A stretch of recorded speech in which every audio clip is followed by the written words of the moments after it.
ఒకరోజు ఒక ఊరిలో సత్తన్న అనే ఒక రైతు ఉండేవాడు. చాలా క్రమశిక్షణ కలిగినటువంటి వ్యక్తి, మంచి జ్ఞానవంతుడు.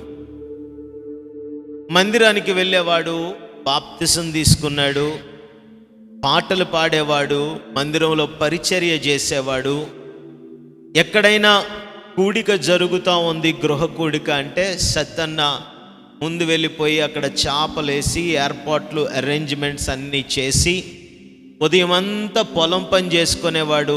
రాత్రికి ప్రార్థనలుంటే కూడుకులుంటే వెళ్ళేవాడు, మందిరంలో ఆరాధన అయితే వెళ్ళేవాడు. ఖాళీ సమయంలో తన కుటుంబంతో చాలా సంతోషంగా గడిపేవాడు.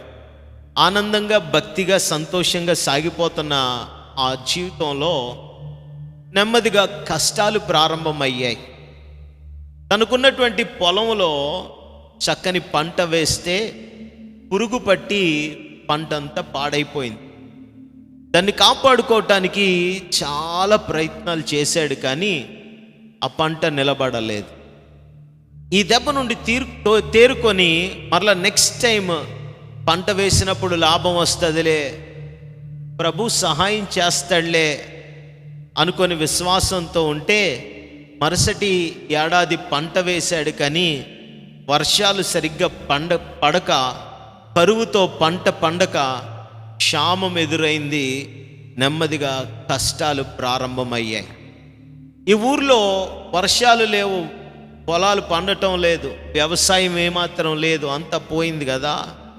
ఎక్కడైనా దూరదేశం వెళ్ళి, వేరే ప్రాంతం ఎక్కడికైనా వెళ్ళి కష్టపడి కాస్త కూలి పని చేసుకుంటే పిల్లలకు అంత ముద్ద పెట్టుకోవచ్చు, వాళ్ళని చదివించుకోవచ్చు, వీడు నిలబడ్డాడురా అని అనిపించుకోవచ్చు అని భార్యను బిడ్డలను సొంతూరులో విడిచిపెట్టి సత్తన్న చాలా దూరము కూలి పని చేయటానికి, మట్టి పని చేయటానికి వెళ్ళిపోయాడు.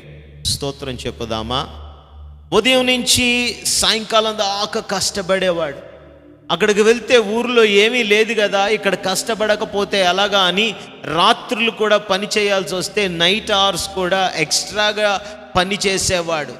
తను సంపాదించిన డబ్బులను ఇంటికి పంపించేవాడు. కాలం గడిచిపోతూ ఉంది, జీవితం గడిచిపోతూ ఉంది.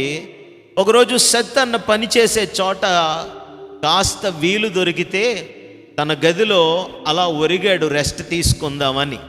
ఆ పక్కన తనతో పాటు పని చేయటానికి వచ్చినటువంటి కొంతమంది కుర్రోళ్ళు పేకాట ఆడుకుంటా ఉన్నారు. ఏ ఆట ఆడుతున్నారు? హల్లెలూయా. అందులో ఆటలో నేర్పరితనం కలిగిన వాళ్ళంతా పాపం ఆట రాని వాడిని ఒకడిని ముంచేస్తూ ఉన్నారు.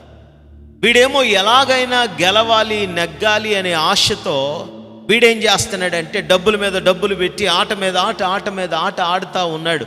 పడుకొని సత్తన్ని ఇదంతా చూస్తూ ఉన్నాడు. తనకు ఒక ఆలోచన వచ్చింది.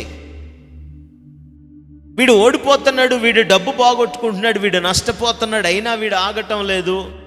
వీడిని ఎలాగైనా సేవ్ చేయాలని చెప్పి సత్తన్న ఏం చేశాడో తెలుసా? లేచి వెళ్ళి పడుకున్నవాడు కాస్త ఆ ఓడిపోతున్నవాడు పక్కన కూర్చొని, అరే ఎలాగ ఆడాలో నేను చూపిస్తాను, ఆ ముక్కలీటి ఎవరా అని అన్నాడు. సత్తన్న ఆడిన ఆటలో సత్తన్నే గెలిచాడు. స్తోత్రం చెప్పుదామా. హల్లెలూయా. రెండవ ఆట ఆడదామా అని అవతల వాళ్ళు పురుకొల్పితే వీడి ముందు తన టాలెంట్ అంతా ప్రదర్శించుకోవటానికి, ఓడిపోతున్న వాడికి ఏదో సహాయం చేయటానికి, గెలిస్తే ఆ డబ్బులు వాడికి ఇవ్వచ్చు కదా అని చెప్పి రెండవ ఆట కూడా ఆడాడు సత్తన్న.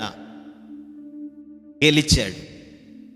మూడవసారికి మీ ముగ్గురితో కలిసి నేను ఆడతాను, నా డబ్బులు పెడతానని చెప్పి తన సొంత డబ్బులు పెట్టి ఎప్పుడో విడిచిపెట్టేసిన పేకాట మరలా మొదలు పెట్టాడు. స్తోత్రం చెప్పండి. హల్లెలూయా. ఆ రోజు మొదలైన ఆట ఆ ఒక్క రోజుతో ఆగిపోకుండా దినదిన వ్యసనంగా మారిపోయింది. ఆ పేకాట కోసం అప్పులు చేయటం మొదలు పెట్టాడు గెలవటానికి. కూలి పని చేస్తే రాత్రంతా పగలంతా ఎండలో వానలో కష్టపడితే డబ్బులు సంపాదించే బదులు కూర్చొని 4 ఆటలు ఆడితే డబ్బు వచ్చేస్తుంది కదా అని ఆ ఆటలో డబ్బు పెట్టడం ప్రారంభించాడు సత్తన్న. అప్పులు పాలైపోయాడు. అప్పులు తీర్చమని అప్పులు వాళ్ళు అడుగుతూ ఉంటే ఆ బాధ తట్టుకోలేక త్రాగుబోతైపోయాడు. చేతిలో చిల్లి గవ్వలేక అప్పు ఎక్కడ పుట్టక తిరిగి సొంతూరెళ్ళి తలెత్తుకోలేక ఏంటిది అని భార్య బిడ్డలు అడిగితే ఏం సమాధానం చెప్పాలో తెలియక ఒకప్పుడు దేవునిలో గొప్పగా నిలబడ్డవాడు, ఒకప్పుడు దేవుడంటే ఎంతో ప్రేమించినవాడు, పాటలు పాడినవాడు, భక్తి చేసినవాడు, సేవలో పరిచర్యలో సహకారంగా ఉన్నవాడు ఒక చెట్టుకు ఉరి పెట్టుకొని చనిపోయాడు. అద్భుతంగా ప్రారంభమైన జీవితము విషాదంగా ముగిసిపోయింది. కారణం ఏంటి అనంటే తాను తెలుసుకునే లోపే పాపము తనను కబలించి ముంచివేసింది. స్తోత్రం చెప్పుదామా?